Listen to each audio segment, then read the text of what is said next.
Hello and welcome to Russians with Attitude. Unfortunately, Kirill couldn't make it today, so I thought, who can I invite on the show instead?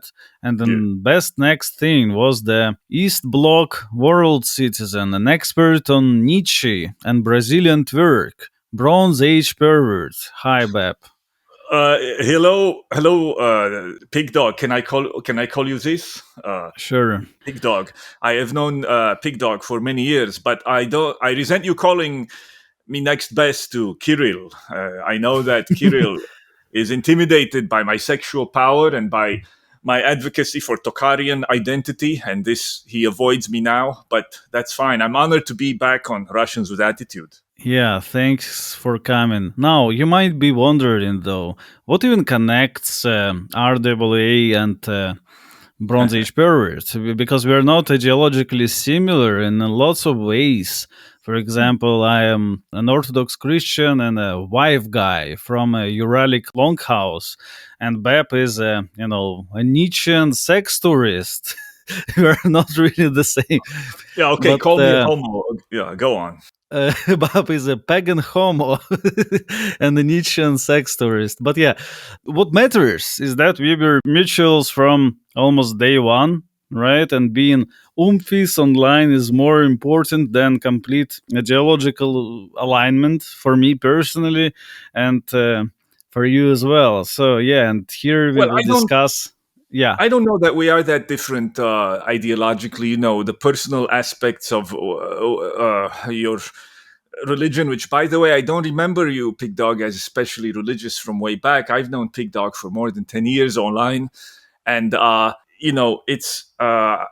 it's not these personal matters are not so. I think that we both have deep appreciation for Russian civilization. I still do, and I've discussed this on your show and you on mine quite a yeah, few for times. sure. It's Yeah, only that's also maybe, what connects us as well, of course. But you are alluding um, maybe in recent times. I've commented less on Russia and Ukraine thing. I just think it's a depressing war. yeah, I've said that before, but it's it not. is. It is. I But don't think it's any kind of fundamental split between us on that. yeah, for sure. It's just for those who don't understand what connects. Well, for them, completely different worlds. Yeah, as for me, being less of an Orthodox Christian, I think I was less of that. Right before, Yes. well, as a teenager, of course, I was an edgy atheist and stuff like that. So yeah, of course, it was a kind of a process. But yeah, but here we will discuss the general state of the world today, of the online world, or especially the real world, so-called real world as well. The latest developments, the Russia Yes. NATO hostilities, and maybe a prospect of Russia-Japan friendship, who is Yes. being secretly paid by Putin and other such things. Anyway, let's start with the following question. What are you drinking? I'm drinking cheap Italian coffee. I am What also about having you? illy coffee with milks, but because you came with surprise that your co-host not here, I have opened bottle wine to relax a little bit. This is what I'm drinking. So it's a New Zealand so-called red Pinot Noir wine. So I hope to relax a little bit. But you talk about online world versus real world. I think since pandemic, especially online world is more important than real world. Yeah, I agree. I agree.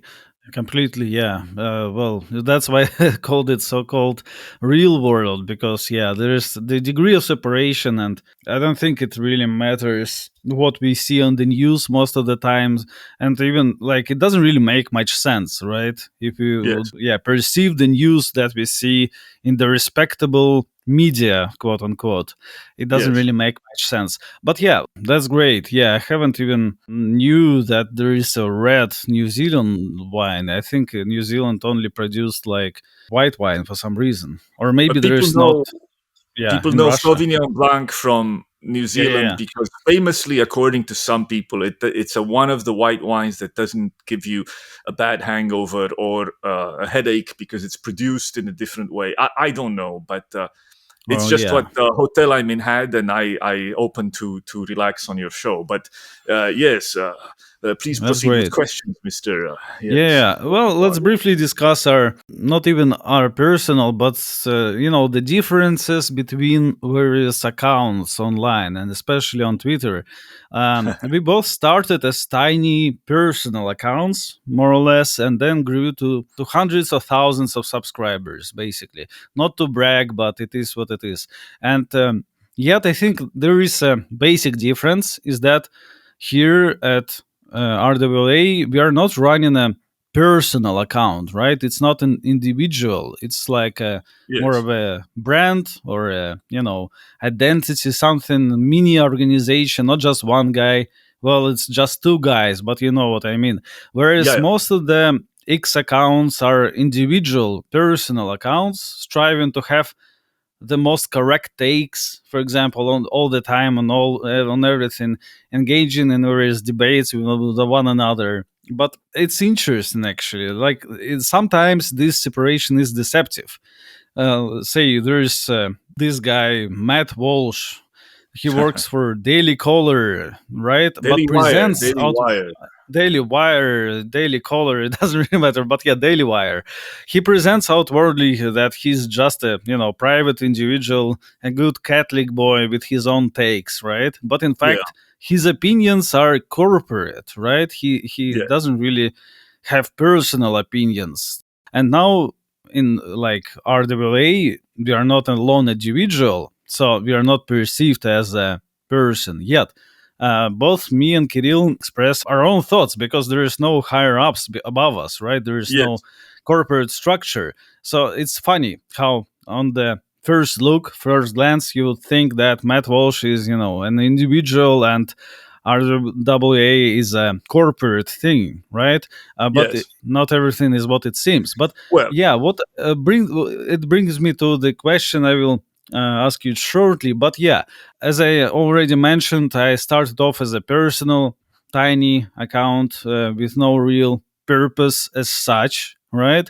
And Yes. now running this more of a identity account, kind of representing, hopefully, at least partially, the Russian nation in its entirety. Whereas your account, BAP, has not really changed because it's still a personal one, right?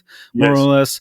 less. Which makes you more free to express whatever you want. On one hand, or post anime porn, retweet, I'm not sure, engage in Yeah. debates, stuff like that. But there are no obvious allegiances that you have. Like Yeah. there's no greater, tribe Yes. basically that is. That brings me to the question, though: what is your larger identity and tribe, so to speak, I if don't know. any? I recently had my 200th episode of my own show, Caribbean Rhythms, and I Yeah. said in it very proudly that from the point of view of the normal fag, I am nothing, and I seek to be nothing. I don't like idea of group identity at all, Mm. and I seek to shed that, and I've always sought to shed that from myself in every way. I make no.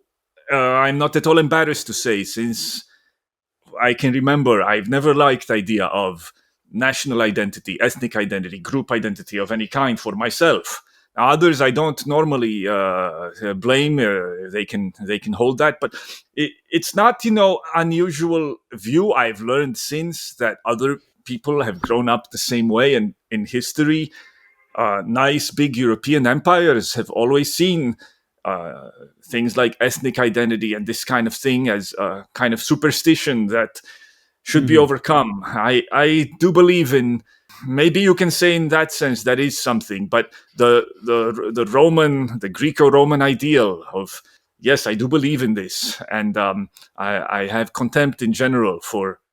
Uh, but in terms of me being like how I talk, yes, I seek very much to not be tied to any greater identity at all.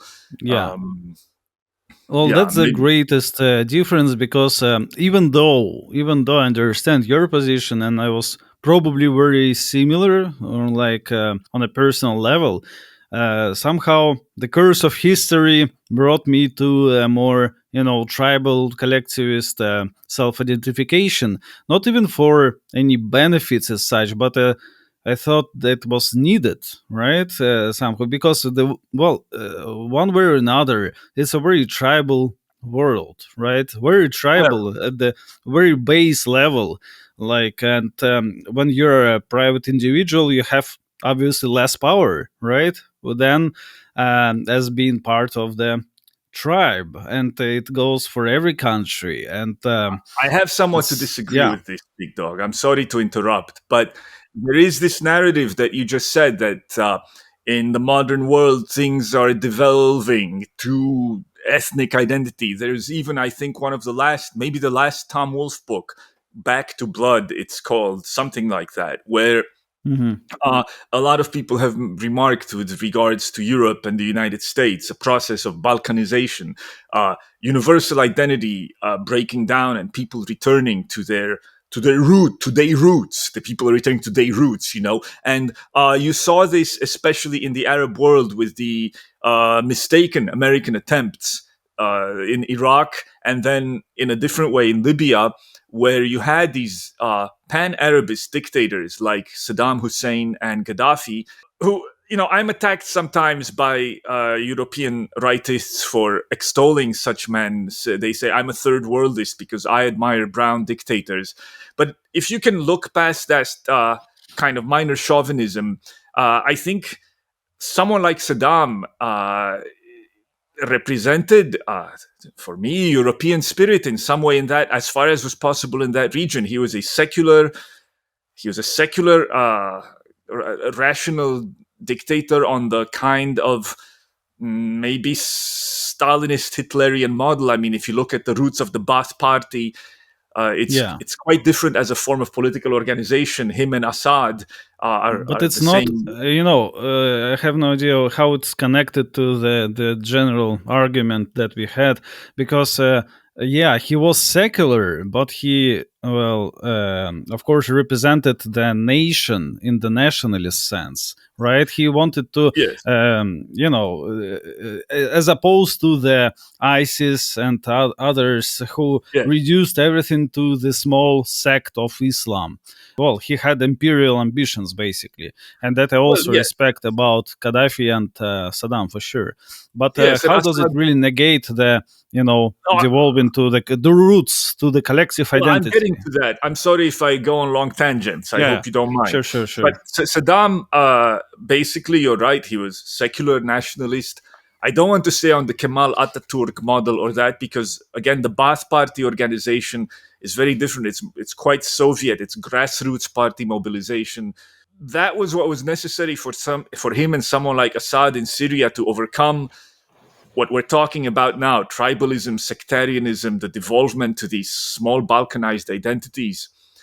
And then with fall of these dictators because of American meddling, you do have return in these countries to exactly what you're talking about. So there is this trend worldwide, and it started a long time ago. It started with decolonization in Africa, where you have these remnants of European colonial states, the African national states that don't really make sense from an African tribal point of view.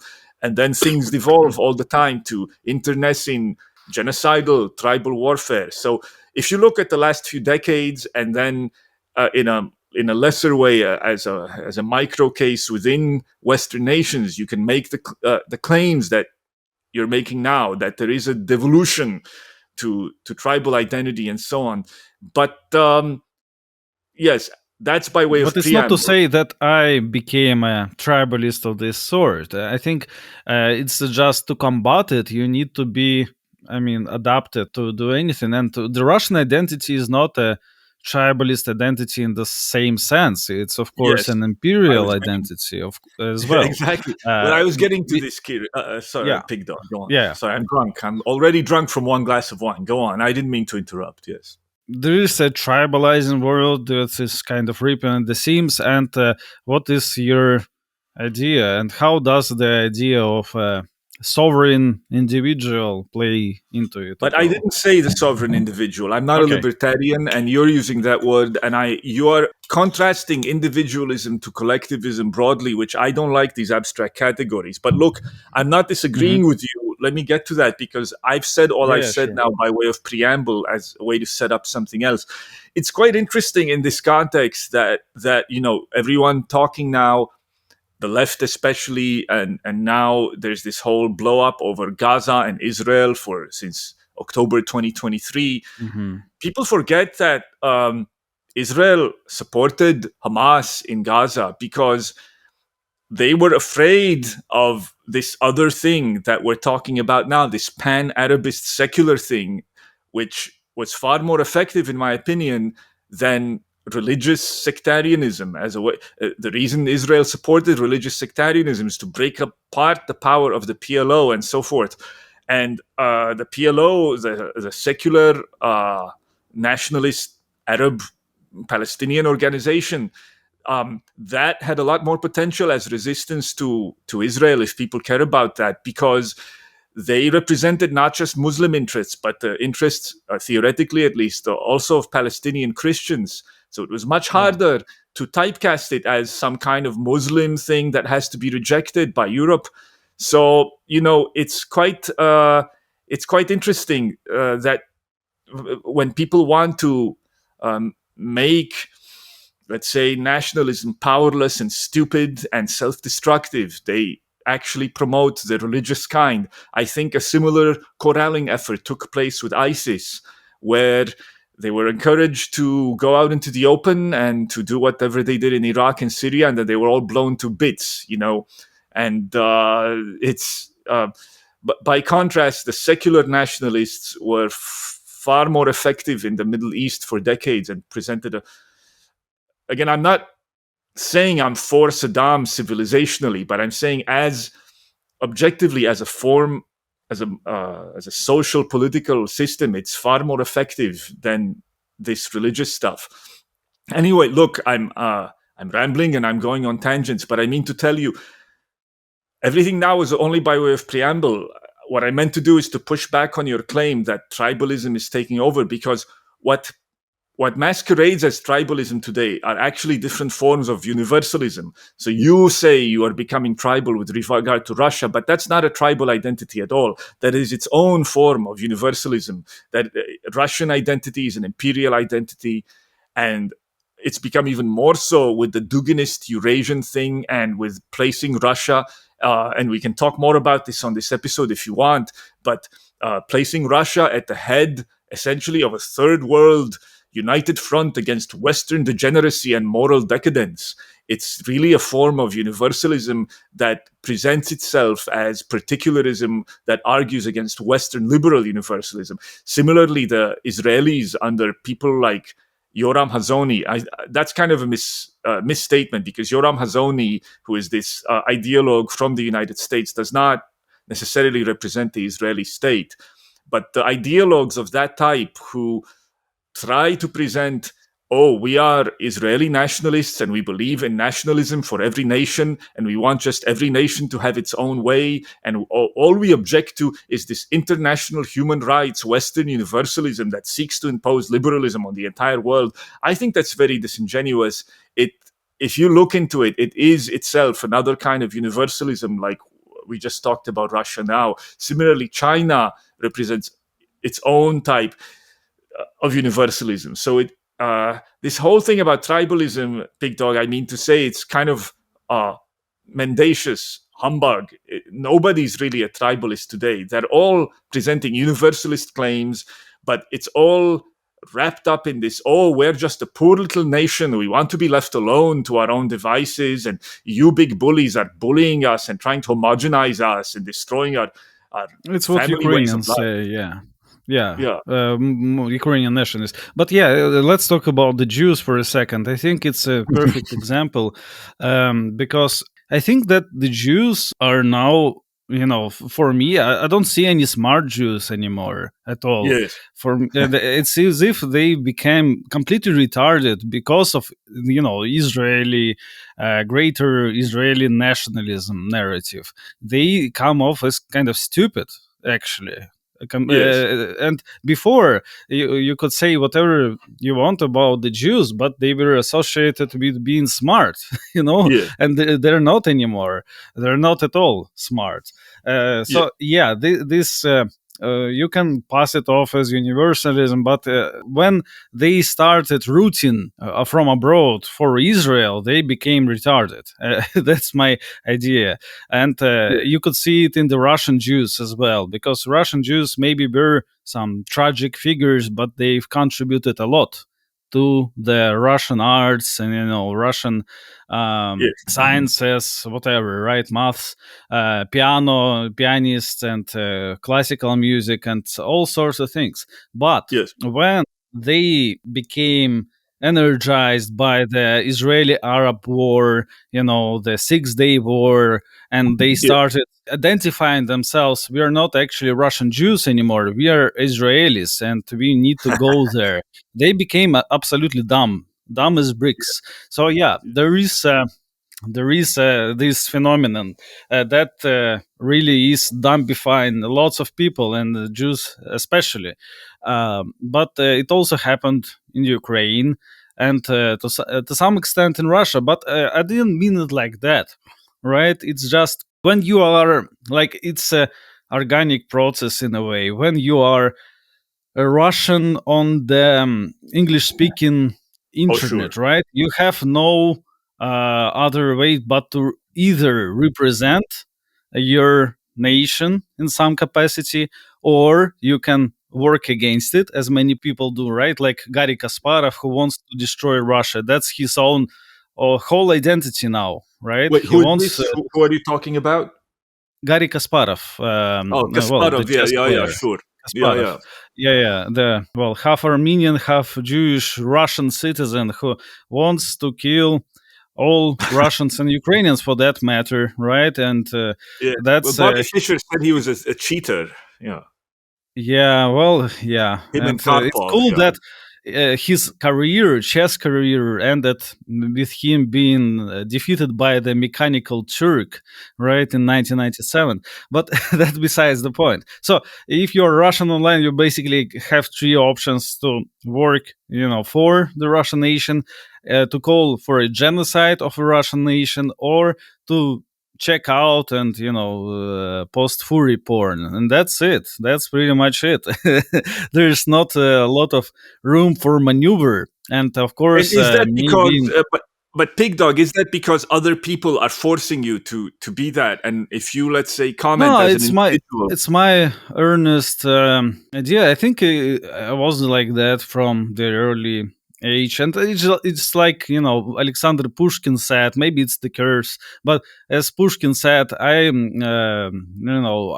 condemn everything about the Russian Empire. But whenever I hear a foreigner do the same, I become enraged and want to kill him. That's pretty much my platform. yeah. And If I was, Pushkin was a quadroon, as they do not tire of he was saying, an or an octoroon. octoroon. He was an Octoroon. octoroon. Yeah, Yes. but he was white enough. White enough. Yes. Yes. Well, Octoroons an are, octoroon. The yeah, Wignats will not like me for saying this, but an octoroon is could be considered white in South Carolina, in the American South. yeah. For sure, for sure. Yeah, he's probably more white than a lot of white people in America. And he was like more Swedish than he was black. So yeah, it's a mix, a great mix. But if like I was also active in the Russian internet, but it was a bit different, right? It was Yes. more personal, more individualistic, but you kind of have to adapt to the environment. But yeah, I'm really glad that I'm doing something helpful for not even the Russian government at all, right? Because I don't pass, like, I don't really try to, Yes. copy their stuff at all, but to provide some alternative view from within. Yes. And I think it's the most valuable thing that I can do, honestly. Pig Dog, Uh, we talk about this later, but I think your account is exact. Well, please remind me to discuss this in more detail later. But I think your account sure. is exactly what online anonymous people, which we call frogs, independent anonymous online people, should be doing. Maintaining your intellectual independence, I think, which I Yeah. think you have maintained, which I think you have maintained, despite what you say now that you feel forced to embrace. Yes, maybe you do feel forced to embrace Russian identity on some level, but I don't see you as a shill for the Kremlin or for Russia or for. Yeah, I think maintaining one's intellectual independence is the most important thing, Yeah, and sure. It doesn't prevent you from doing that. I don't think that the two are mutually exclusive. For most people, it is, right? They become just, parrots or what of the worst kind, for sure, because they didn't have any principles to begin with, basically. But yes. yeah, of course, maintaining your intellectual freedom is very important. Let's talk, I guess, about the events of today. So, yeah, the biggest buzz in the so-called real world is the you know the latest peace plan, the Yes. 28 points, and so on. I don't personally believe that much will come out of this, but what do you think? Do you have Well, I any was just reading the other opinion? day. I didn't realize this. The Russian military and Russian arms industry has made enormous strides that until just a few months ago, Russia was producing apparently 4 times the ammunition as all of NATO put together, despite you hear how much bigger the NATO countries are with GDP than Russia. But Yeah. it was able to do this. And I haven't followed the war day to day. I know there are Telegram accounts with this, and I know you Hmm. guys comment on that. But I kind of checked out, as a lot of people did, because it got too Yeah. depressing. Like now, this 20 meters of trench is being contested today. Like that's depressing. I will just say again, Pig Dog, that when the war started in 2022, right? And like I was very pro Russia at the time, and I wasn't even aware how it was seen. I've seen people online say BAP was the most psychotic zigger at the time. Um, What Zigger? and you know what zigger means? Yeah, yeah, sure. Z, yes. Yeah, I know. And I thought that I think Russia would you win. weren't. Excuse me. Yeah. Yeah, I think you weren't that even at the beginning of the war at all. I don't know But that I yeah, was, but I thought that Russia would win the war very fast, and I would have yeah, supported lots it of people did. if it did. I really would have supported it because I think Russia was in the right. I cannot believe people are still lying about the fact that Ukraine was shelling these cities in the Donbass. That's why Russia attacked them. They were using artillery against the civilian centers in the Donbass.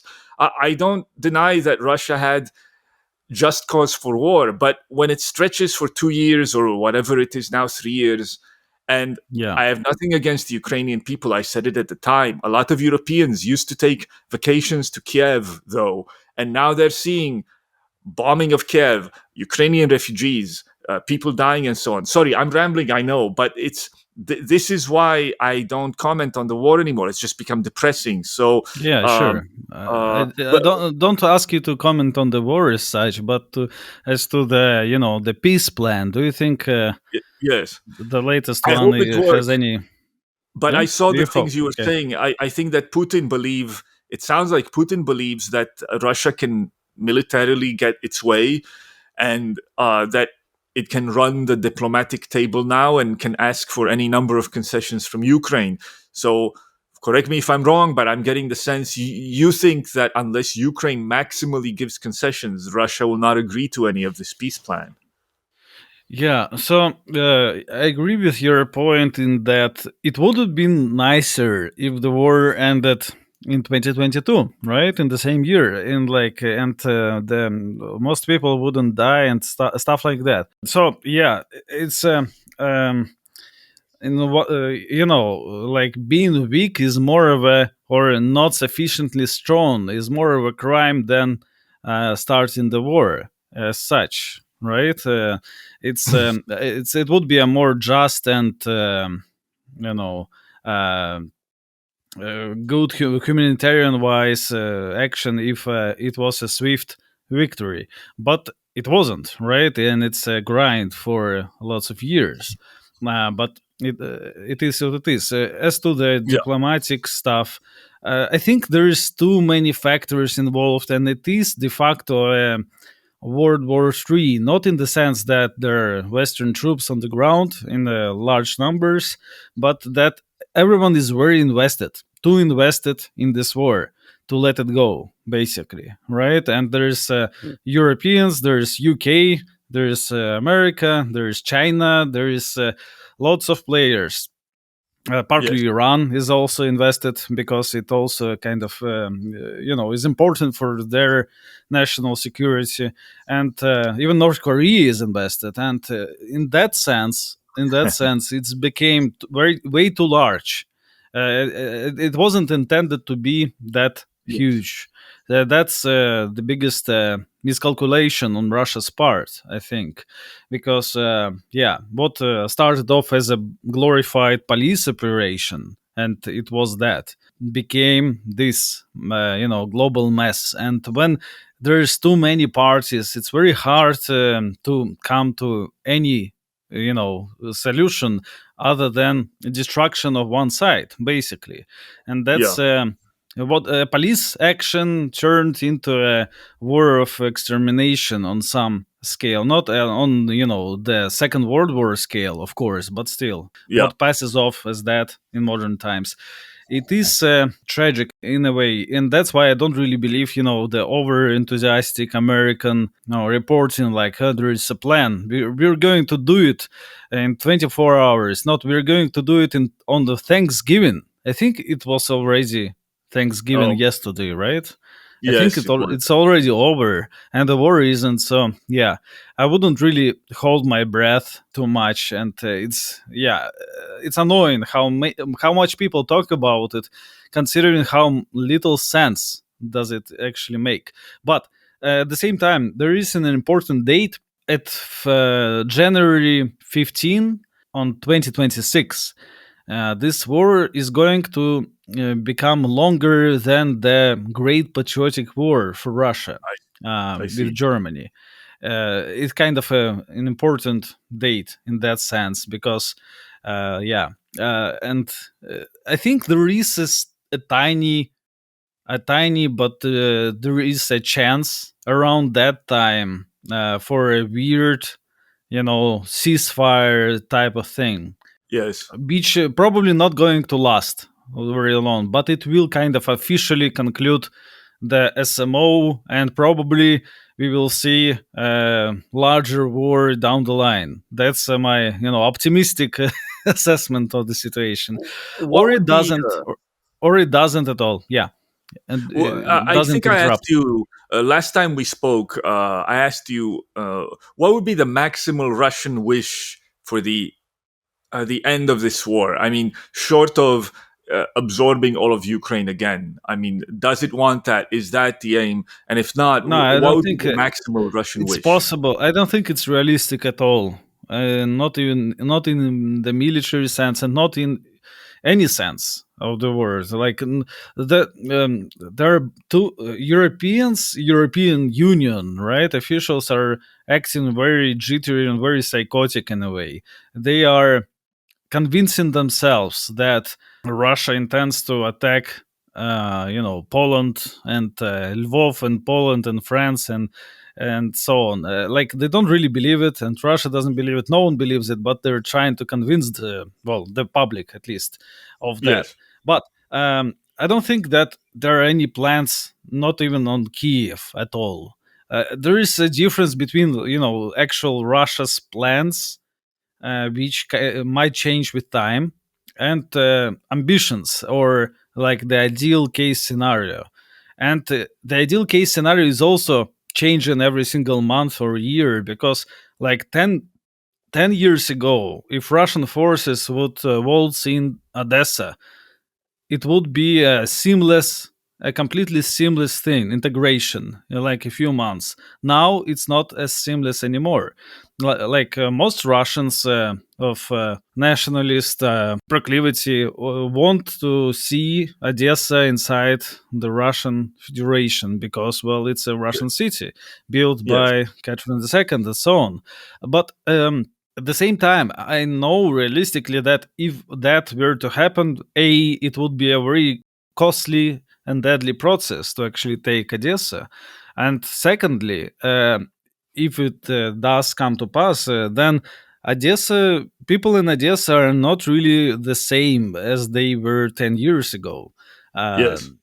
Still Russian speaking, like 90% of them, but it doesn't really mean much.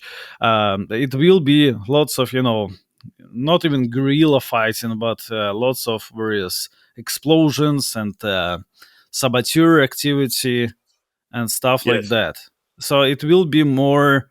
It won't be, it will be harder to maintain the control over this But whole then what area. would be the maximal Russian hope? Would it be, if not taking over all of Ukraine, would it be having, let's say, a border with Romania again, taking over that, Novorossiya up to the border of Romania, including Odessa? Yeah, basically that's it. That's the goal. I think the maximalist goal. Yeah. And Well, from Kharkiv to Pridnestrovia, maybe something like that. and what would be the Ukrainian objection to that? I mean, obviously, they lose a lot of their territory, but um, why can't both sides? I know this is naive, just me to ask, but agree to, let's say, the Galician part of Ukraine becoming, the extension of it, taking Kiev, taking the western part of Ukraine, and the rest just going to Russia, like we just said, because Well, there's a big those people love central Russia. part of Ukraine that will stay in Ukraine. Yes. Probably, most likely, right? Like, And maybe that would have to join NATO or something like that, which I don't know if Russia would accept or like. But and then Russia taking the other part, like we said. Why can't both sides agree on that? Is it just Zelensky? Is it that he's being held hostage by Azov, which, as I understand, has greatly expanded since this war began? Or what's going to happen? Like, will Azov overthrow, let's say, the Ukrainian government if they agree to such a plan, like we just said now? What are the yeah, constraints? Why can't they agree to, who I wants to don't. be with Yeah, Europe is with Europe and the Russians can go to Russia? What's wrong with that? yeah. Well, I don't think it's as of as such. Is that like, let's imagine the war ends tomorrow, and what happens to Zelensky? Well, nothing good really. Nothing good. He will have to hold elections, and he will probably lose, and he might get killed, but by various factions. By various Yes, factions, he most likely dies and loses power, and then dies, or vice versa, right? yes, Um, that's his fate basically, and he doesn't really want to die and lose power, so he has to drag the war until like forever he can. That's the thing, I think. yes, um, that's it. I see. It's not just Azov. It's like plenty of people he scorned, and including America. Right now, they're trying to put some pressure against him via the corruption scandals, and they're using their pet anti-corruption bureau, NABU, which is Yes, in tight control of FBI. It's public knowledge that FBI runs these two anti-corruption bureaus, NABU and SAP, and they're trying to dig dirt and to put some pressure on Zelensky that way. But even that won't really stick, I don't think. So I yeah, see. he's much better off in the war than he is in the peaceful time, because it's it will be over for him basically. As to Putin, I think that Putin is more. No, he is not a maximalist. I don't think. I think he would settle for much less than needed, much less than needed. But it's that, like Russians say, аппетит приходит во время еды. The Yes. appetite is So, growing while you're eating, and I think there is lots of appetite in lots of actors, including the EU. Surprisingly, they want to try their hand in the creating some militaries for once, and also engaging in some sovereign, as they call it, actions. Yeah, I have So a yeah, question about the EU for you in a moment, and then maybe in a couple of minutes we could take a small break if you don't mind. But you said sure, that Russia did not want to invade the rest of Europe. I agree that's absurd. However, I have friends online in Finland and in Estonia, and they are yeah, worried. And actually, the ones in Estonia, to me, seem to have legitimate worries about this city of Nerva, where it's mostly Russian, and yeah, this Estonian state has taken away the citizenship of people who have dual citizenship in Nerva, who are Russian, Narva, and yeah, I think it's a bad case because it's on one hand. On the other thing, on one hand, if I was Estonian, I would not want the Russians to take over, to maybe invade and take over Nerva. On the other hand, it's mostly Russians there, and Putin has this plan, not necessarily to reform the Soviet Union, but something like 10% or more of Kazakhstan is also Russian, and he wants to care for the Russian citizens in the ex republics, and that's normal to me. But then the Estonian people can come back and say, and Nerva was our city, and you emptied it of our people in World War II and put your people in, and now you're claiming it's your city and want to invade. So uh, it's these types of things. The fact that yeah. Europe has expanded since 1990, maybe they shouldn't have put about Baltic states in NATO, but now they are. So that's the Mhm. worry that Russia has, in my view, some legitimate claims to some of these Baltic things. What do you say about that? Yeah, the Baltics are more complicated than Poland and others, right? Because for one reason is that Kaliningrad is an enclave; it's cut off from the mainland Russia, and Yeah. with Baltic countries restricting all travel and trade and otherwise, they're kind of pushing the hand towards this scenario, because let's imagine there is an actual blockade of Kaliningrad, right? That would be really bad, and the only the solution would be a military one. That's so yeah. Basically, if you look at the map, right, or how Ukrainian war was predetermined is that, for one, there was Pridnestrovia, basically a Russian enclave as well, cut off from Russia, and then there was Crimea, that was also cut off from Russia before the Crimean Bridge was established. But still, bridge is not enough for many things, right? Like the water supply was controlled by Ukraine still, and they would turn off the water and Yes. stuff like that. So it sucks to have enclaves, and you need a land bridge.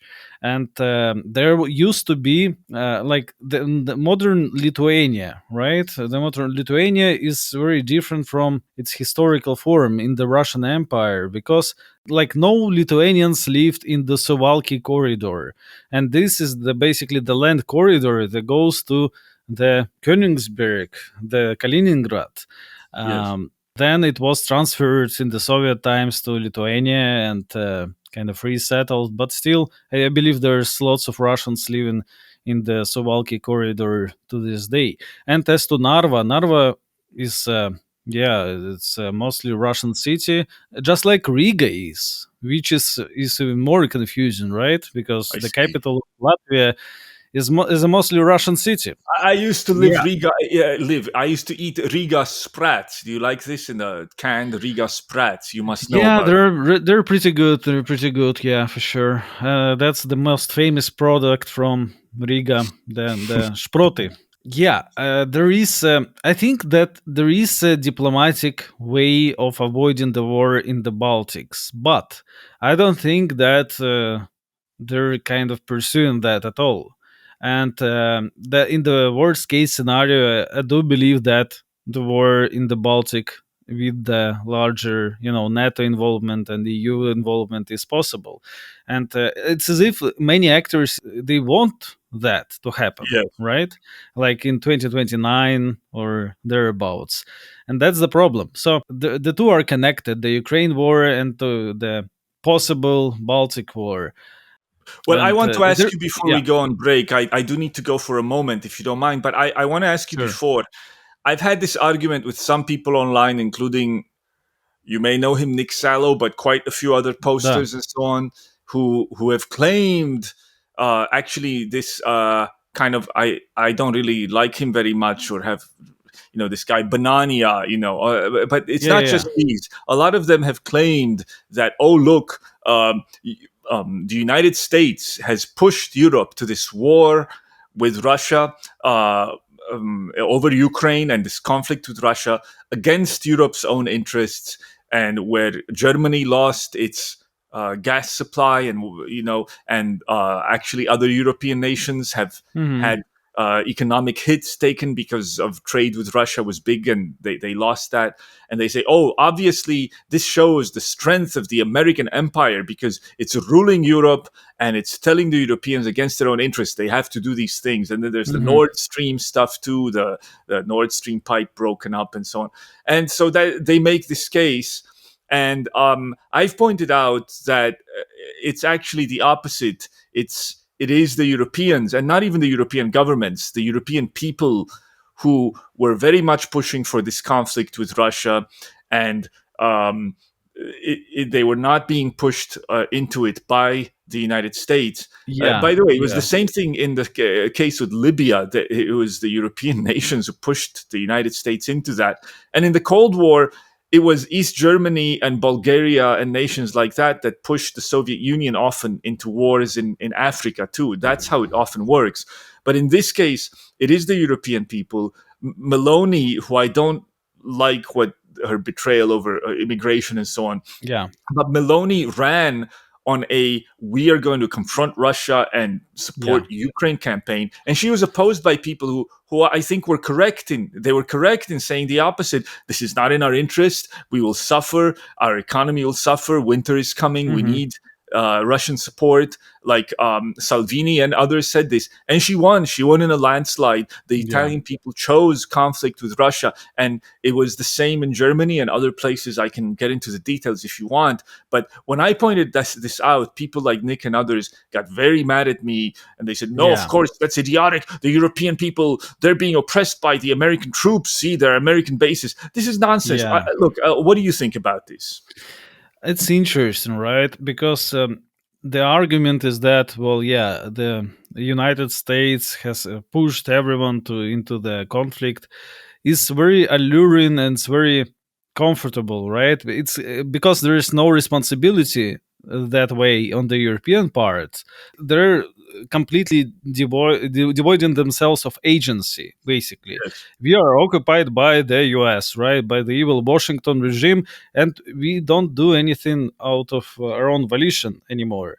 All the bad stuff is on the Trump, Obama, whatever yes, regime that is pushing onto us. It's very comfortable. It's a very comfortable argument for such types, and I think it's in some parts it's true, but it's way too simplistic. And if we look at the tying back to the roots argument, if we look at the history of Russian American relations as nations or as people, we never actually fought against each other. Russians and Americans never actually fought yes, ever. yes, And Europeans and Russians fought all the time. So if we look at the blood memory or whatever, they have. It's not rational for Germany to cut off ties with Russia because they're dependent on energy, and it was very comfy for them to trade with Russia, yes, very beneficial economically. But it's not all about economics. It's not all about economics, and in other spheres they want to revanche. The yes, Italians fought in the Stalingrad, and Bulgarians fought in and so on. Like how most of the Europe fought against Russia very recently, actually fought to the yes, death and lost hundreds of thousands and millions of people in Russia, yes, and they want a rematch. So yeah, I agree that on the personal basis. They're much more, like professional Russophobes in Europe than in America. Americans don't really care one way or Yes, big another. dog. I have a relative. Before I go to break, I have to tell you, I have a Yeah. relative who fought at Stalingrad against the Russians, and Well, yeah, you are, you are, for example, a perfect example of such a European, but because you're not really tied to your roots, you don't want a rematch, and most people do. But yeah, we can expand on that little theory after the break. Yeah, yes, I have let's other news. Yes, I have sure. other news to come back to. All right, let's have a break. No, I don't have a balcony. Unfortunately, I have a wonderful view. I wish, Pig Dog. I wish I could tell you where I was, but I'm paranoid. In a few days, I'll tell you and I'll send you photos. You know. Okay, okay, but yeah, I thought you were rich. You don't have a balcony. That sucks. I really hate I'm on. I'll tell you hotels like this. that. I have a fabulous view, and I'm on a very high floor where it would be Okay, dangerous to have a balcony.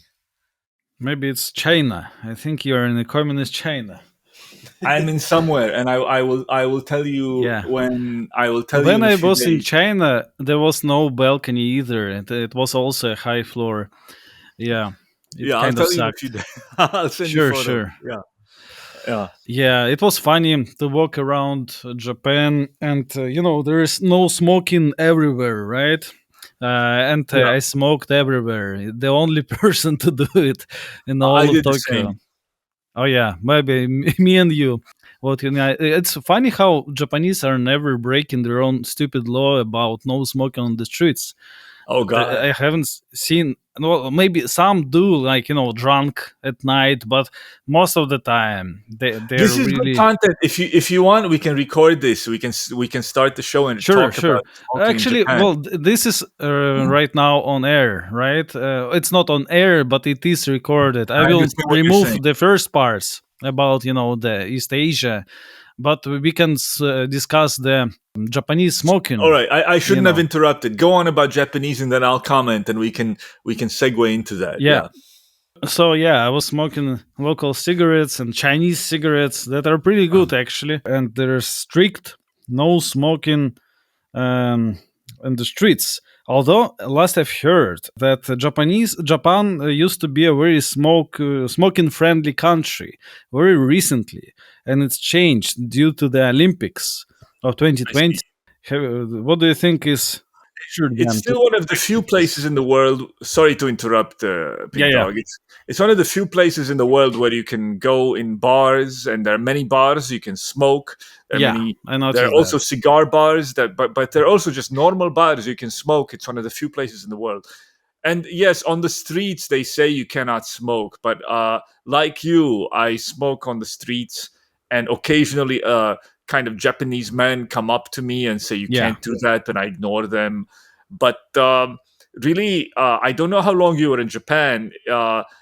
A few days is fine. A month is okay. At the 3 months marker, your patience starts to run out. The grace honeymoon period is over, and the rules of Japanese yeah. society start to get to you. It isn't just that, oh, you can't cross the street when the Hmm. red light is, but it's also, well, let's say you use a Japanese gym and you have to change shoes like 3 times. It's Yeah. it's things like that. They get to you. Yeah, yeah, yeah. Because being too law abiding is is not always a virtue societally. Yeah, it's a mix. Well, it's great that they have orderly and clean, streets and such, but Yeah, it's weird. It's like they're segmented in the way that public life should be this way, and in the bar you can relax from the rules and regulations, whereas in Russia it doesn't really. There is no line of separation between bar and streets of this yes, level at all. So yeah, it's weird, but it is a different society. But back to the topic of who benefits from the war. I think weirdly that almost every party benefits from the war, except for those who are actually in the killed. trench from both sides. Yeah, but even they are in a way benefits in that if you will compare the current war with the Chechen wars, right, for the Russian side, it's very different in that no one gets really forcibly conscripted, and they're being paid like 3 or 4 salaries, average salaries, which Yes, is well, I think it's pretty ahistorical in a way because it never was the case, never was the case before. In Ukraine, it's very similar because Ukrainian soldiers are also get paid very handsomely. Also, like 4 salaries, 4 average Ukrainian salaries a month, which is not bad. And they also supposed to get their frame. It's another, social pressure, very morbid one, but it's there. Is that for an injury or death of a soldier? If the family, the wife, or whoever gets a big payout on both sides, like $40,000, $50,000, something like I that, see. right? Or even higher, maybe up to 100. And I see. especially in Ukraine, I've seen lots of videos of the sort like an aggrieved wife. Like she suspects that her husband cheated on her, right? And she rats him out to the recruiters, right? She calls Yes, the recruiting center and says, "So my husband lives in this address. Pick him up." And that's what happens because, unlike in Russia, in Ukraine, they, well, as you know, they do get forcibly conscripted off the yes. street.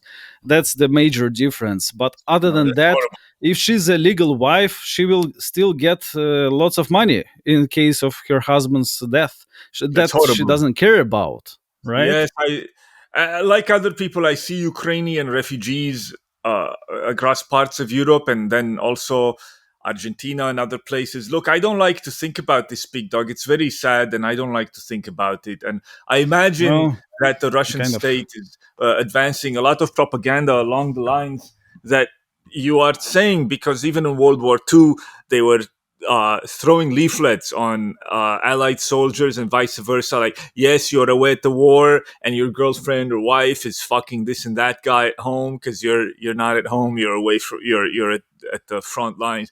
Yeah, I'd I like, mean, it also happened in Russia. I know of one woman who is a wife of contract soldier, and she's sleeping around with lots of men. It's well, not I don't just in like the to think Ukraine that about, it happens.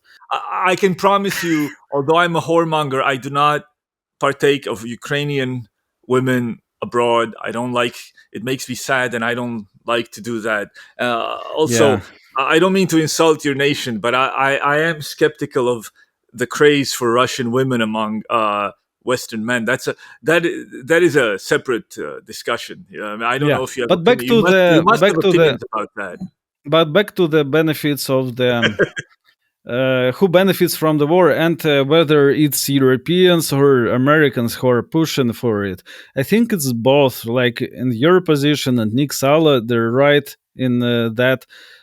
Like economically, US wants to cut EU from Russia, right? They benefit from weakening of Europe Yes, economically and otherwise. But at the same time, as you said, on the personal level, I think Europeans are much more invested. They actually can theoretically, in the near future, go to war against Russia, unlike the Americans who will never do it. So, like everyone agrees, agree to take a loss, economic loss, to go to war to Russia, and Americans exploit this yeah. European tendency, right? And they desire No, I've to seen this tendency among my European friends very strongly, and yeah, I've for seen sure, the German government was social democrat. I think when the war started, and they were dragging their feet. And I remember pro-war people were complaining that Schroeder, was that the guy at the time,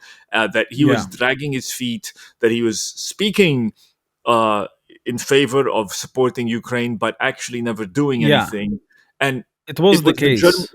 Yes, it was the Yeah, German people, however. It wasn't the American government. It was German people who were forcing him and the German government to be more proactive in supporting Ukraine and attacking Russia. Yeah, I for think they were sure. wrong. I happen to think they were wrong, but it's cope to say that it was the Americans forcing or brainwashing people into Yeah. being against Russia.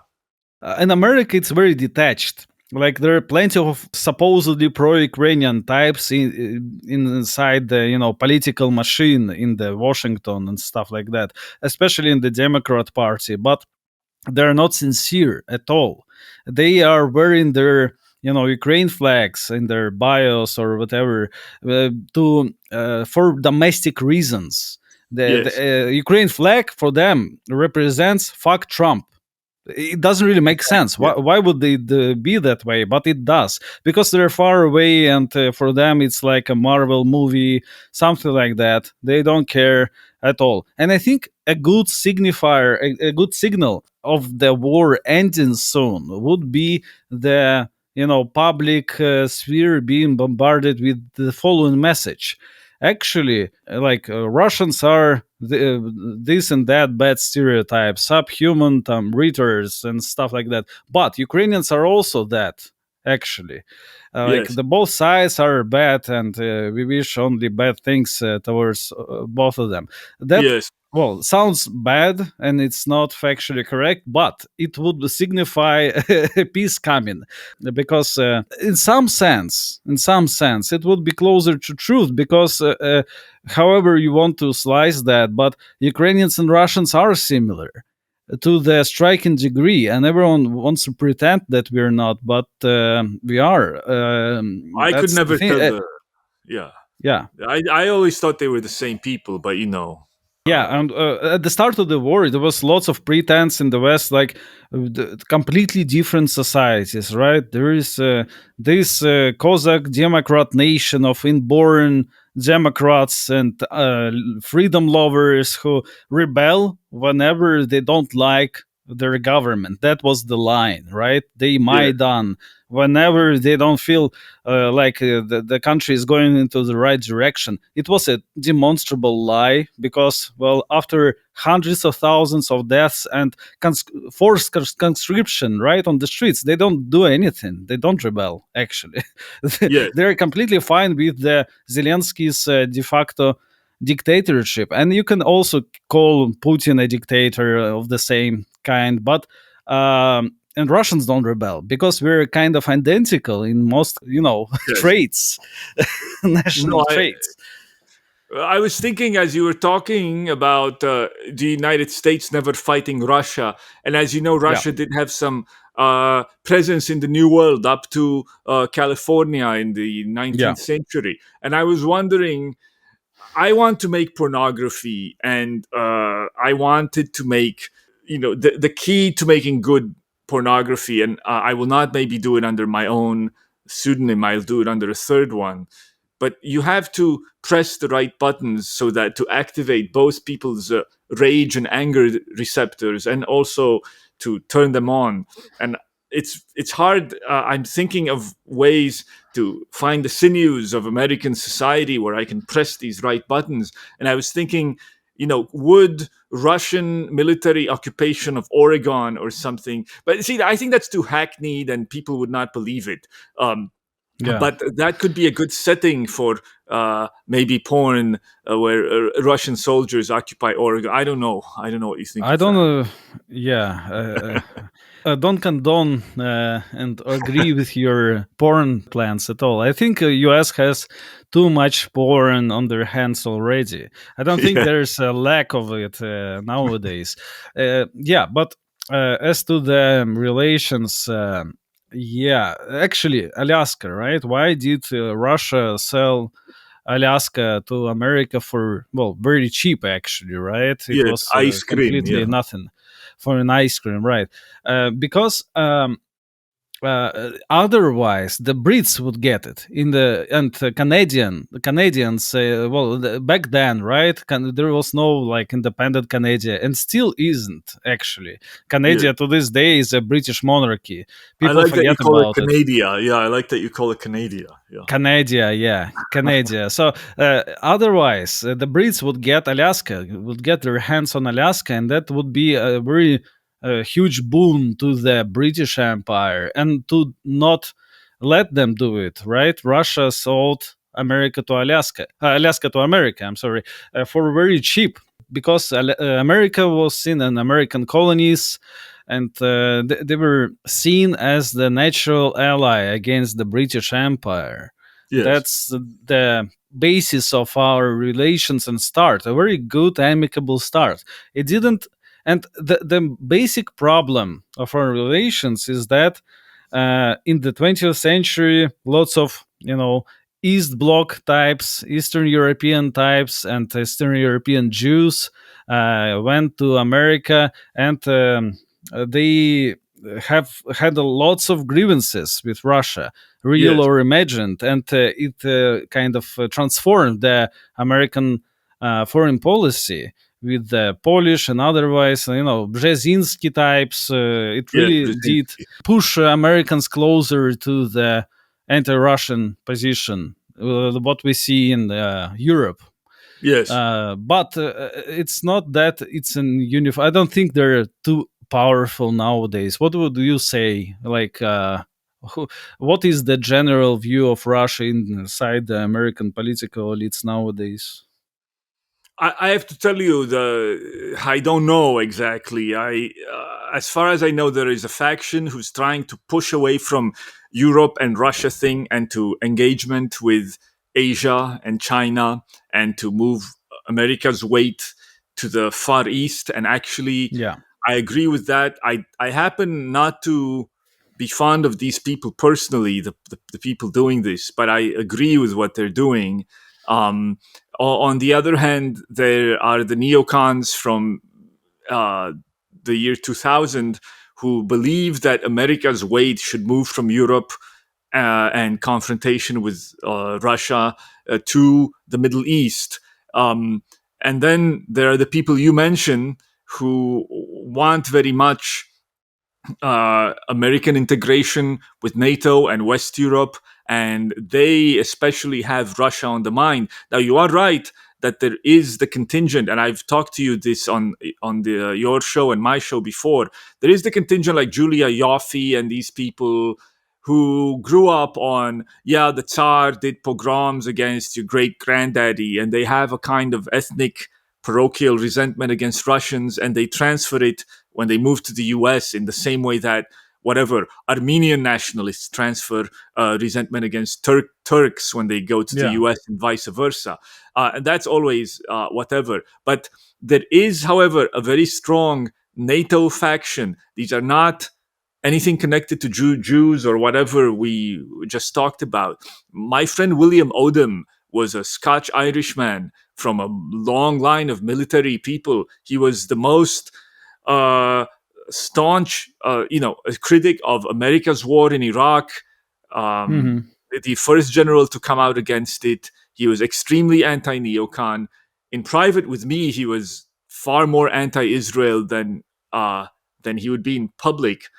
And nevertheless, exactly this type, or what we call the Brent Scowcroft type, the Scowcroft faction of the Department of Defense from the 90s and so forth, they hate neocons and they don't want American involvement in the Middle East because they think it takes attention away from exactly what's happening now. They would be extremely strong for NATO expansion into Ukraine, facing down Russia, and etc. Like, I tried to tell him at the time, why doesn't the US, this was in the 2000s, why doesn't the US form an alliance with Russia and India and solve this problem of the Middle East and the global South? And he scoffed at me very violently. He said, "You have no idea what you're talking about. Like, the Russians will never do anything with us. The Indians, it's impossible to work with them." And like this, so this is by way of preamble of telling you there are people online who make the claim that there's some kind of united front in which like Ukraine is part of the Zog plan, right, against Russia, and that the Zionists are organizing against Hmm. Russia and this kind of thing. And it's I think it's completely the opposite. Complete. I mean, I can keep going on about this. Well, yeah, the Zionists are probably more preoccupied with the Middle East than Russia. So, Well, yeah. exactly. And there are not Jewish, not Eastern European NATO types, military types that hate Russia by default. They don't even question it, right? It's just a part of the nature. Yeah, for sure. But actually, one of the promotions of Trump in the one of the generals, right, U.S. generals that were recently promoted, and I think he is the leader of European American contingent, right? He's a Yeah. Belarusian by ethnicity. Well, and Belarusians abroad are, they have also lots of grievances. Yes. Um, Unlike Belarusians at home, actually. But yeah, it's another matter. But I mean, it's a The mess. But yeah, I Ukrainian agree. lobby, sorry to interrupt, the Ukrainian lobby in Canada, as you say, Yeah, extremely powerful. These East European lobbies are, in some of these countries, they're quite powerful, influential. They have gotten into government, and it's not quite, yeah, it's not quite what people think. I would say that the main separation in the early 2000s was precisely between people who were for NATO and for continued facing down of Russia on one hand, and then the neocons who wanted to say, abandon Europe, abandon, stop thinking about NATO and Russia. In fact, maybe make an alliance with Russia and think about moving American weight to the Middle East. And these two groups, it isn't just ideological, is what I would like to say, because the neocons in the United States, uh, narrowly defined as people who are for Israel first and so on, they don't really, these people don't really care. They want jobs for their nephews, and it's the same with the people in the Department of Defense who are for NATO. They want jobs for their sons, their nephews. uh, yeah, it's very cynical, ultimately. When you ask about the American elite, they're not thinking about the good of the country. They're thinking about how they can get jobs for a relative, a friend, and so on in the American government. And if the other yeah. faction gets the upper hand, and like, oh, the East Asia experts now are getting the upper hand, that means they are going to get the jobs. We are not going to get the jobs. You see how Yeah, pathetic it is? yeah. It is very simple indeed on the ground, for sure. And I think Russia, there are only two scenarios where, the larger war and everything could be avoided.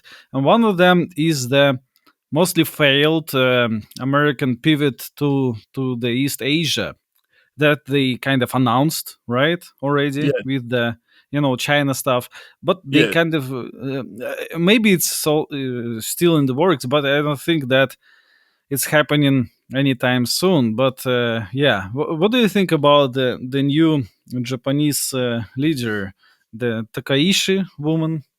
yes. Do you have any take on her?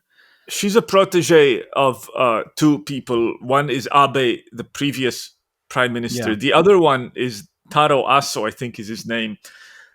He's from Osaka. He is the maher, the maker, the big party boss, the Tammany style party boss of the ruling one party state of Japan, the Liberal Democrat Party, which has had almost uninterrupted rule since World War II. And I recently I was in Tokyo. I tried going to the restaurants. He apparently likes going to very. I know you were in Tokyo. I hope I'm not being indiscreet. If you had told me, I would no, have it's all told you right. the restaurants where he goes. He likes to go to these Chinese places and these fancy bars. And he's a fun. He seems like a fun loving type. But it's ultimately just a party boss machine. And my cynical friends in Japan say that it is actually the finance ministry that runs that country. And so uh, I don't know what's going to happen with her in regards to Russia. You think there could be an alliance? Is that what you're asking? No, Or no, not no. an I don't. alliance, I don't a believe that resolution of there the could war? be an alliance with her. And yeah, it's also very, like there is no actual need for Russia-Japan relations to be as hostile as they are, because on the ground, Japanese don't really hate Russia at all. They don't care about it because Yeah. their own insulated, culture, which is geographically very close to, Vladivostok, but Yeah. they're very far away at the same time in the cultural sense. So Yes. I have never experienced any anti-Russia, anti-Russian sentiment being in Japan at all. And Yeah. some of them knew that I was from Russia. So it was actually, I when I was at the bar and everyone knew that I was from Russia, one guy bought me free tequila.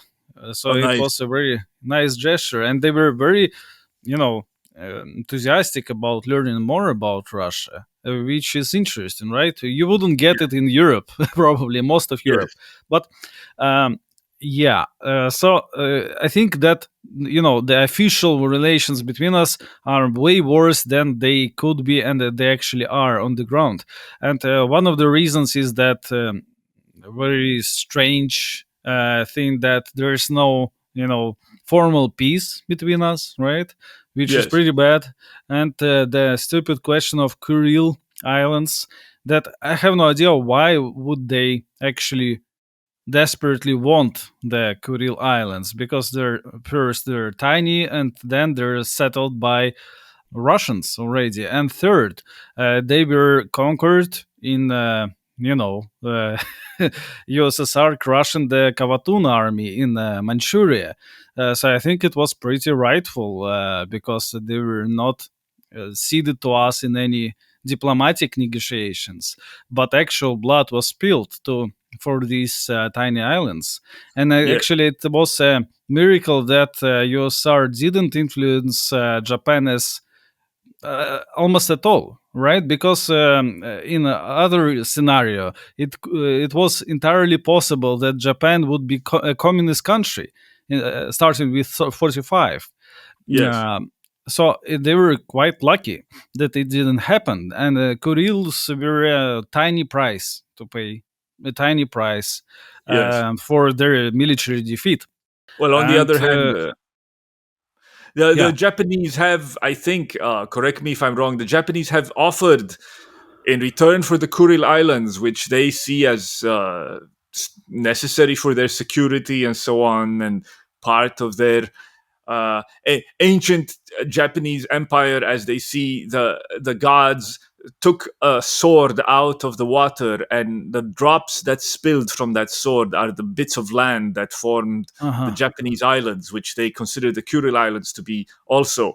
And yeah, so, in return for these islands, they have offered to help Russia develop the mineral resources of Siberia, which I know that Russia has made great strides in the last 10, 15 years. But when Japan made this offer, which I think was 20 or 25 years ago or more, I think Russia could have seriously profited from that. And Russia refused. And, this argument that you're saying works both ways. Why shouldn't Russia give back those islands, which are tiny? And I don't think Japan is planning an invasion of Russia together with Germany anymore, which, by the way, some not with people in World. Germany, yeah, but they're kind of, well. First of all, they're not fully sovereign, right? They're full of American military bases, and Yes, Americans are not exactly, neutral force at yes. all. But I don't think So the US that's is planning to invade either. And what about this offer to develop Siberia, though? well, I think Russia can manage it without the Japanese. The another, yeah, I agree that further economic integration would be a very positive thing, not for Siberia, but for Far East, right? For Vladivostok and Kamchatka.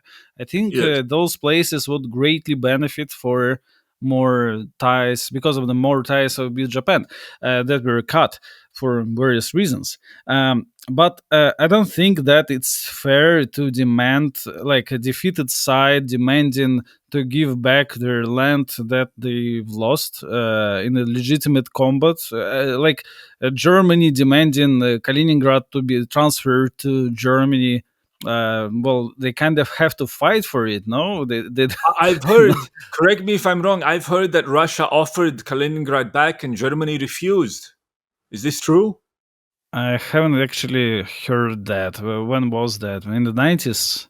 Sometime after the end of the Cold War, I've heard that Germany refused because Germany has this anti-Prussian thing where if you go to a Berlin restaurant and you ask about Prussia, apparently, and they're ashamed and they don't want to talk about Prussia.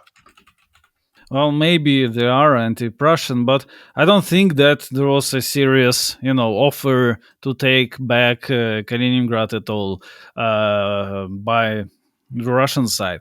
I mean, it's like it doesn't really make much sense. Do you have any examples of a land that was conquered in a battle, or otherwise was a legitimate concession after one side lost, and it was given away back for no reason? I think there were some. Maybe Russia gave some islands to China, right? Yes. Some little places in the Well, Russian it's not for China no reason, border. but trades were made for peace or for other reasons like financial benefit. For example, since we're talking about Israel, Israel conquered the Sinai Peninsula from the Egyptians and gave it back to them in exchange for peace. So these things Yeah, do they did happen. that. But maybe they were in a more vulnerable position back then, right? And Russia doesn't really gain much. But yeah, another matter is that they, like Israel, conquered a place with lots of Arabs in it, right? And if you look at Kaliningrad, a place where millions of Russians live, and the Kurils, where tens of thousands of Russians live, Yes. it would be a very hard process to Yes. explain and to resettle everyone, and yeah, it would be a mess. But one way or another, what makes it different, Ukraine war, different to the other disputes, land disputes like Kurils and Kaliningrad, is that Ukraine got the Crimea and Novorossiya for no apparent reason. They didn't fight for it. It was just handed them uh, Yes. by incompetent Soviet retards, basically, right? And Yeltsin. It was completely undeserved and unlawful in all senses of the word. That was the problem. It was Yes. that's what predetermined this colossal mistake and or even betrayal is what predetermined the slaughter, basically, because Yes. it doesn't really happen. Like, you don't give your best places to another country that and then recognize independence and for just like that. Yes, I think it was Yeah, just a brain fart of some type where they thought that one thing led to another. Right? They thought they were just doing internal housekeeping and giving yeah, yeah, yeah, Ukraine these things, and then it led to. But I mean, I agree with you. I was in Crimea in 2007.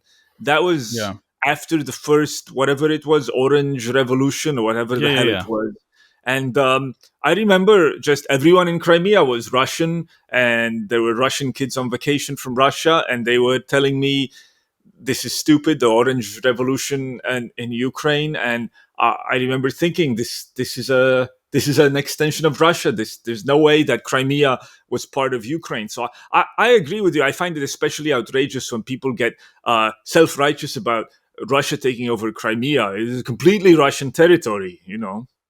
Yeah, and it's not just Russia, right? The collapse of the Soviet Union produced many such conflicts, like in Armenia, Azerbaijan, and Tajikistan, and Kyrgyzia, and across the board. Because the borders don't make sense, and the whole thing needs to be resolved in war. Unfortunately, there is almost no other way.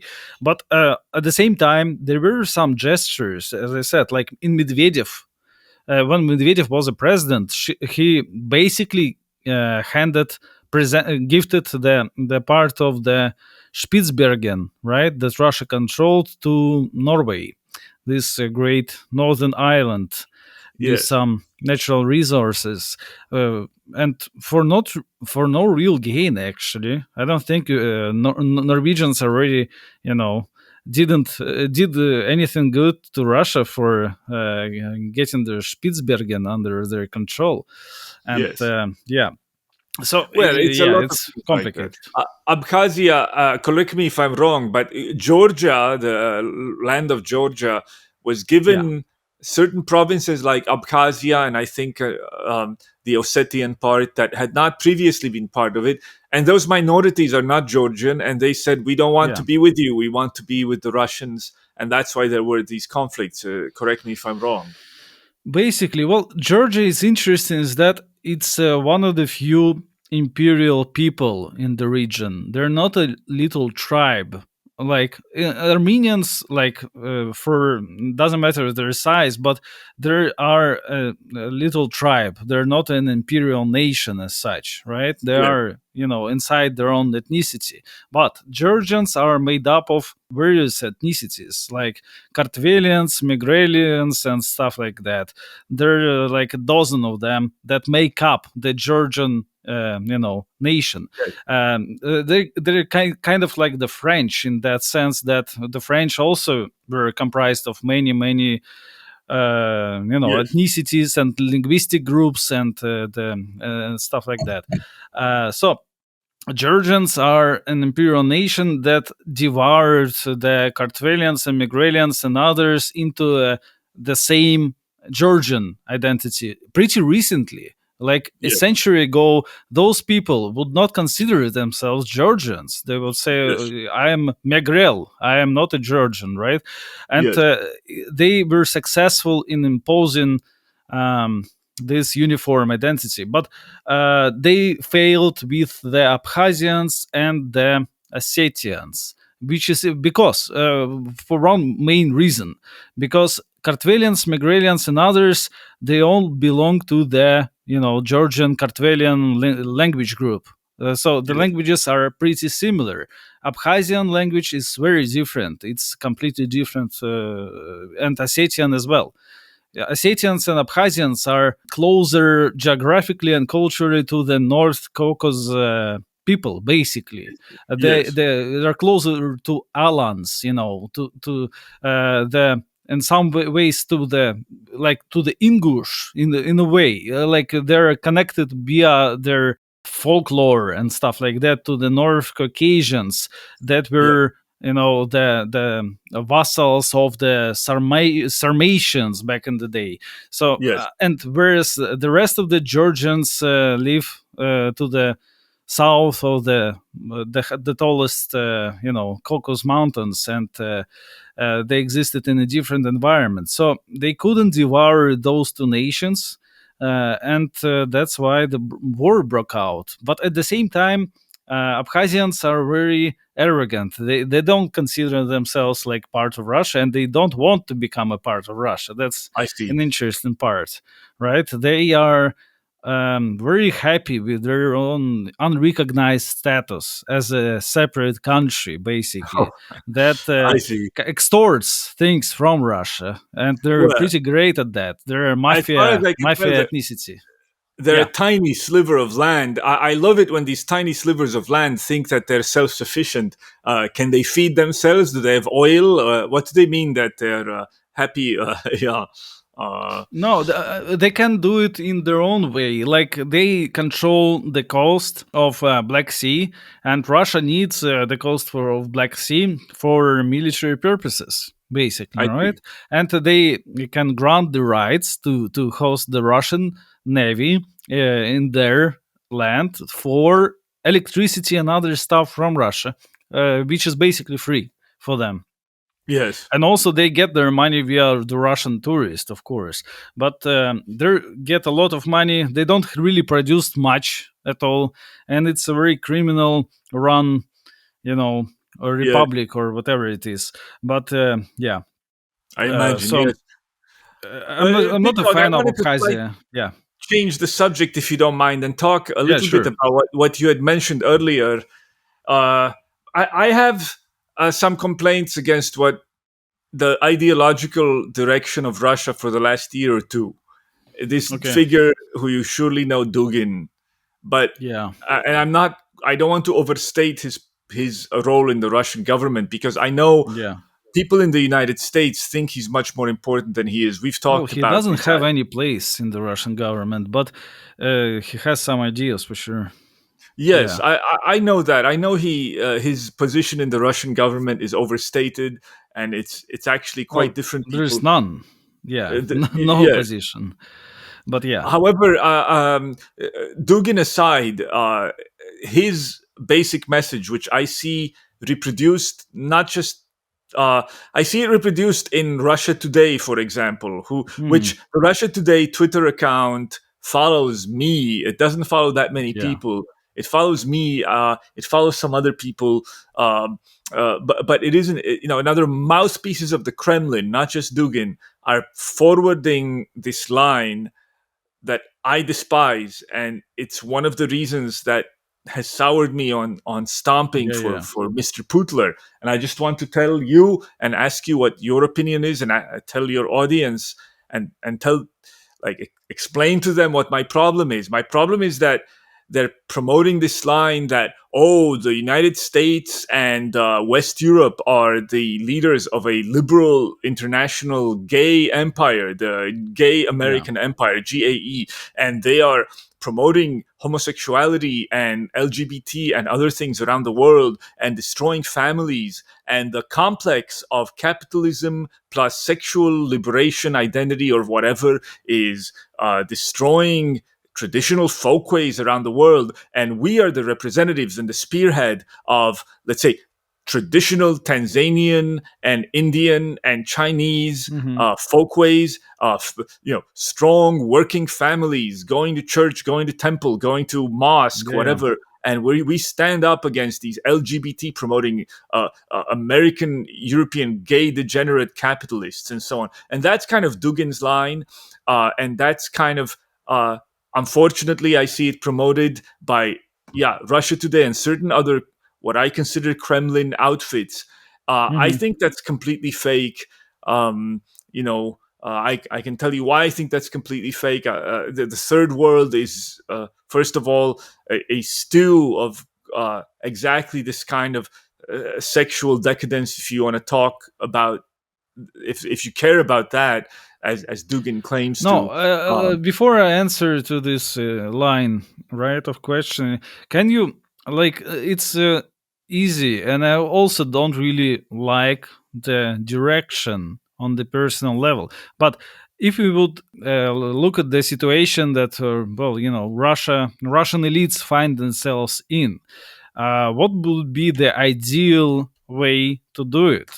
Like, because the many of the critique of the third worldism, right, from the West is fine, but they don't really care. Like, what should Russia do? Should it embrace the European Union or NATO, or like, is there any option really? I I understand what have you. no idea actually, because otherwise it would be a complete capitulation. If, like, if yeah, of course it's a universalist, slop for the third world, but it's either we have our own version of a universalist slop, or we consume the American universalist slop, and there's not really a third option. I don't think, like, realistically, what my preferred Russia would be more isolationist, not in the sense that it would not do anything on the global stage, but like, it would be a more exclusive thing, like, that, in a way, nationalist, in that sense, that a more arrogant, right? Not Yes. really kneeling before the Tanzanian traditionalists, like Dugin likes Well, to do. Yeah, the thing that is distasteful about this line is not even the third worldism as such, but that it's very passive, and it's like, we want to hear your perspective, Tanzanian intellectuals, something like but that, that's what right? I'm saying. Yeah. This whole thing, and this is a separate thing that I don't know if we have time for, but I'd be glad to talk to you. The LARPing, the role playing that's happening in West Europe in a different way. I'll tell you in a while, in the precise way in a moment, if you want to talk about that. In the United States and in Russia, it's a kind of Cold War role playing by. It's Hmm. not even boomers; it's spiritual boomers who have continued the ways of the Cold War, and this what I've just said now, the what you've called the third worldism, it's an accurate statement, but this thing that we are united with the Congolese and Tanzanian wholesome family values that actually don't exist, but we're united with them against Western imperial degeneracy. Um, This is a continuation of Cold War Yeah. mindset, Cold War rhetoric, and it's basically spiritual old troons in all these nations that are parasitizing and destroying the lives of the youth of these nations. And I'll tell you, there is a third option. Like I would maybe move to Russia if Russia said, yeah, we're not for this, whatever is happening in West Europe and the United States, this you know Yeah. weak leftism, but we also don't want the third world. Uh, yeah, we don't make a united front with like the Tanzanian Tanzanian Orthodox Church or something. Um, we're going to promote the interests of intelligent young men uh, who believe in science and believe in progress, and maybe something like the Ataturk, which Putin is actually remarkably well suited for if he wanted to embrace that. But instead, he wants to embrace this kind of babushka, church lady in the United States, or we'd call it church lady nationalism. And in Russia, it'd be babushka nationalism, and like sport a giant wooden cross on your neck and pretend to be for. We are just for small family values, working man, and so on. And it's a Mhm. dispiriting vision of the future that actually I think that it is not winning the Russian youth. Look, No, I it's don't. I'm not. But not. it's not a game to win the Russian youth at all. For one, and another, Putin is very old himself. That's Yes. another thing. He's not young. He actually is a male babushka in lots of ways. So, Yes. yeah, I understand. But there is a danger, of course. Like when you're old, you avoid some dangers. Of course, Putin didn't by launching the special military operation in Ukraine, the Ukraine war. But ideologically, it's hard to teach the old dog, the new tricks, and that's what's basically happening. I think it might change with the change of the generations because literal boomers are ruling Russia, literal baby Yes. boomers from the 50s. They were born in early 1950s, even in the 1940s. So there is a giant case of gerontocracy in Russia, Yes. and it can be fixed with the new generations who don't give a shit about Tanzania. But Yeah. at the same time, there is, the Soviet influence of if we don't do our stuff in Tanzania, then the Americans would control, well, say Tanzania, and Well, I'm not in even some against the cases, Tanzanian thing. Like it's the ideology of it. You see, yeah, and I agree that we should actually do stuff in Tanzania. Like there is a healthy phenomenon right now, right, which is government adjacent. There is such a thing as the Russian house, right? It's connected with the not even the Ministry of Foreign Relations, but some other agency within the government. But it doesn't matter. So it's run by a young guy who we want to interview actually, but he was very busy. They're operating all of Africa. This Russian house, they're not really ideological. It's an NGO basically. It's yes, a NGO. It's not really even a government organization. But what is cool about them is that it's run by a media savvy, English speaking young Russian guy, right? Who has a prosthetic arm because the local Islamic terrorists tried to blow him up. He has a robotic arm, and he's very great at spreading the Russian message, not by hosting traditional values seminars in Central African Republic where he's mostly operating, but building schools, and in yes. those schools a certain message is being spread, and he's very great at this. And yeah, the West really wants him dead actually because he's very What's his effective name? at Have you found swaying. out his name? I'm curious. This is interesting. Yeah, Yes. yeah, yeah. Wait a second. I knew his name. I'm terrible with Well, names. while you look, I will tell. there's something I wanted to tell your audience, because I know that your audience a lot are Anglophone people who are interested in Russia, Yeah. and the Russian state has been promoting, as I see it, this kind of LARPing or role playing. But it isn't unique in that the American state does it and the West Europeans do it. I want to give an example of how the West Europeans do it, and to maybe one people away from this kind of thinking, because it's very destructive. For example, there are nationalist so-called parties in West Europe, like Vox in Spain, who are under the pretext of resurrection of Spanish imperialism, right? I mean, the Spain was the first one. The sun never sets on the Spanish Empire, and it didn't. The Empire of Charles V was the first world empire, I think, that the sun never set on. It was called Plus Ultra. It went beyond Yeah. the Gibraltar Straits to. It was an amazing thing. Nevertheless, they're using this kind of heroic historical role playing to justify importing migrants from South America and the ex-Spanish colonies. And their reasoning is, well, they're not Muslim. We're not importing from Africa, and we're not, the non-Spanish Africa, and we're not importing from the Middle East. I mean, we might import from, I think Equatorial Guinea was a Spanish colony, but we're only importing from the Spanish Empire, and therefore we're just like Hernan Cortez. We're conquerors, Yeah. and of course they're not that. They are responding to pressures from the business community for workers and for other Yeah. things like that. But they're cucks. Essentially, they're cucks. They're using historical role play to support cuck policies. And in the United States, it's always been the same thing with the conservatives. And I'm afraid Yeah. that the Russian state is doing the same thing with the kinds of things we've just Russia talked is not an exception in everything, in any phenomenon. We are kind of a mirror image of lots of things, right, that are happening in the West or worldwide.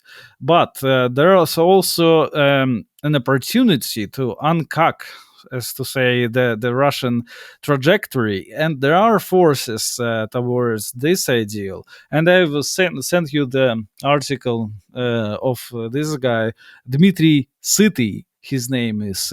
He used to be the right hand man of Evgeny Prigozhin, Yes. the Wagner, and Wagner was very active in Africa, and he was the media guy behind the Wagner, Yeah. basically, and Wagner influence, and things like Wagner. However you want to slice that, they're good, that they have a good energy, don't they? It doesn't really matter what they did otherwise, Yeah. but they have a youthful energy to them, and the Russian government doesn't really like that. That's the problem, Yes. right? I agree that we should be, well, yeah, not pensioners, not gerontocratic about what we do or believe in, and that's a problem. And I think that such guys can really change the situation from within, and partly that's what we're trying to do at RWA as well, right? This good. Yeah. So, yeah, of course there are problems. We talk about the problems all the time. Like, it's incredible. If you would hear me speak, especially of the recording, but in our news episode as well, you will think I was some kind of a Russian opposition figure. Then you, Navalny. Yeah, it Yeah. is what it is. But No, I yeah, understand. Well, I wanted to say earlier. Well, yeah, I wanted to comment a bit earlier on what you said about Nemetz and so forth, and the yeah. difference between. But I don't want to change the subject. Yeah. Did you want to ask me something? Yes. No. I think we're wrapping up soon, and Well, I wanted to say before we do wrap up, I wanted to tell you and your audience, when you brought up, let's say, Matt Walsh earlier. See, Matt yeah, Walsh is a corporate account. He's an individual who role plays as whatever he role plays as, Catholic nationalist and so on. But really, he's an employee of the Daily Wire, as initially Candace Owens was. She was their golem before she went her own way. But these are not organic phenomena, at least to start with. Actually, I do think Candace Owens has her own genuine big audience now of whatever crack smokers she has. But your account, as opposed to something like Matt Walsh, started off. I remember when each of us had what it was, 800, 900 followers in Yeah. 2014 or 15, and we were in Frog Chat together. And I'm very proud of the fact that you and Kirill made this huge account. By numbers, you are the biggest Frog Twitter account now. What is it, 400, 500,000 followers on Twitter, and you're on other sites too. And that is an expression of organic interest. Nobody helped you, nobody pushed you. It was simply, uh, a guy online saying what he thinks and so on, and people showing organic interest and following him. And that's not the case. That is not the case for any of these so-called face fag or whatever you want to call them influencers. Yeah. Some of them are actually anons, but they're pushed now, and they are they do not have that kind of organic interest that you had. And I just wanted to say what you and this other account Nemetz are doing is exactly what anonymous accounts should be doing, in the sense of, everyone can have an opinion. It doesn't really matter. Staking out a particular opinion position is cheap, but what you do is valuable. You have your own videos that other people don't. Your unique set of facts. People are interested in that. You and Nemetz bring actually new information. It's not a case like where you go on Twitter lately and during the Irina Zarutska thing, very sad. Hmm. I think she was a Ukrainian girl, got killed in the United States. But that day and that week, it was only stories of her 100 times in the variations. Yeah. I mean, I agree with outrage over that, but how many times can you see that? Whereas your account, Nemet's account, actually new information, new ideas. That is precisely what the point of online anonymous and online, individual posting is supposed to be. So, yes, it's my long way of praising you, of saying it's very Thank good you. what you. Yes, it's very good what you're doing. Yeah. It's kind of an old school of Twitter as a niche community, because we were tiny accounts and we are still acting as if we are not big, because the face facts with lots of subscribers, they're just chasing the whatever is cool to talk about to please Yes. the algorithm. And I really despise the doing that, Yes. and I will never do that. And it's actually a great filter, because you can be like produce complete brain dead content, but the people who will follow you, maybe millions of them, will also be brain dead. So They'll it's be kind of brain. defeating the purpose, right? And They'll you be can brain. have And like also, like, people should yeah. realize that I cannot make general cases. I'm sure some of those people monetize quite well, especially on Twitter's system. But it's usually not the case that you can monetize that way either. If people are concerned with that, the monetization, or people willing to pay, they're willing to pay for unique content. And so it's not like Pepsi Cola where they get 5 million followers because whatever, but nobody cares. um, Yeah. I agree with what you're doing. I personally, no matter what the monetary rewards are not, I've always refused to change the way I post. Like, it's not worth it to me. I don't look at this as a job. Or, I mean, I agree with you. You must continue the small account fun way of posting. Sometimes, of course, we are different in that, because we also use our venue as a kind of, news source as well when it matters. Only when it matters, and not to repeat the same trendy happening all over again, Yes. but only when it matters. But I think it's kind of a duty, because it's not that there is lots of media that correctly or neutrally, in any case, talking Yes. about what happened in Russia, for example. So yeah, it's kind of a mix, but Nemitz is even smaller in that sense, smaller account, because he completely stopped transforming, and he does the same thing he did from the start. So he's very Yes. true to his creed, especially so. But yeah, I've as had to to the post less monetization, porn. yeah. I had to stop that recently because they were restricting me for posting porn, so I had to Oh, stop that. exactly. You've been larping as a small account way too hard. Like, but yeah, you're not. And monetization is actually surprisingly small, right? For our size, it's like almost nothing. A few $100 a month, something like that. No, but I Um, honestly think that Elon is purposefully restricting accounts like yours yeah, and mine in that sense, like restricting what advertisers. yeah, sure, Yeah, sure. I do think so. Yeah. It's understandable then again, but it's funny that he still does the monetization, however small it is, but it's still funny. Yeah, well, thank you, BAP, for coming on the Yes. show. It was a long time we haven't talked. Yeah, it was We must great. talk more And often. And, yes. yeah, We must talk more often, and I want, yes, yeah, we next time maybe we talk Russian literature, if you like, versus French literature in yeah, 19th that would be century. good. I've That would been be good. reading more French novels lately, and I think they do give Russian novels a run for their money, but I still think Russian 19th century novels are the best ever. Yeah. Yeah, well, yeah, let's do that. Yes. Definitely. All right. Thank Well, you very for good. listening and see you very soon.